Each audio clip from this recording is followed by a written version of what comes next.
Енергетските компании може да барат и 2000% покачување на цената на струјата, но останувам на ставот дека поскапувањето ќе биде до најмногу 10%, категоричен е министерот за економија Крешник Бектеши.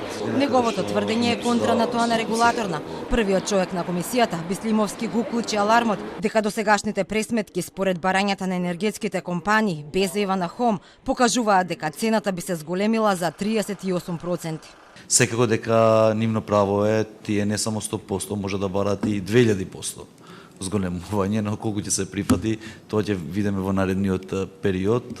Јас во однос на зголемување на цената на електрична енергија за првите 6 месеци од 2022 година веќе сум давал изјава и стојам целосно позади тоа што сум кажал. Ако треба да ви го повторам, ќе ви го повторам, нема да има зголемување повеќе од 10%. Денеска до регулаторна пристигнале и пресметките на Ева на Хом, но без процент колку барат да биде покачувањето. Бислимовски нема коментар за изјавата на Бектеш, вели нема да лицитираат со проценти додека не ги направат анализите. Новата цена на струјата се очекува да ја соопштат до крајот на месецов, а да важи од 1 јануари.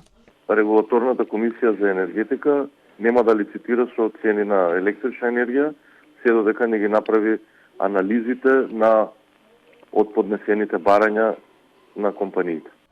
Бугарскиот парламент стави мораториум на цените на струјата и парното за домаќинствата, но според Бектеши кај нас тоа не е изводливо, бидејќи нивниот пазар на струја е либерализиран, а нашиот регулиран. А Бугарија со тоа преминува во регулиран пазар, вели Бектеши. Освен струјата, од регулаторна алармираа дека е можно изголемување на цената на парното грејење, бидејќи цената на газот руши рекорди. Но Бектеши смирува, вели во текст се преговори со Газпром.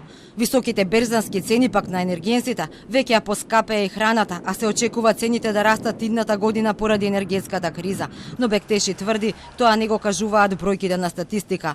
Владата ги замрзна цените на дел од производите, а дали ќе се проширува листата, ќе каже статистика. Не гледам дека има некое покачување согласно нивните податоци повеќе од 5, најмногу 10%, и јас сум кажал дека во одреден производ каде што ќе се објави податок дека има зголемување не на 5 на 10, на 3% во однос на претhodниот месец, веднаш ние како Министерство за економија ќе му предлагаме на владата за тој одреден производ да се замрзне во делот на цената. Владата планира да се справува со енергетската криза со активирање на домашните капацитети. Од вчера по 12 години пауза во погони и ТЕЦ Неготино.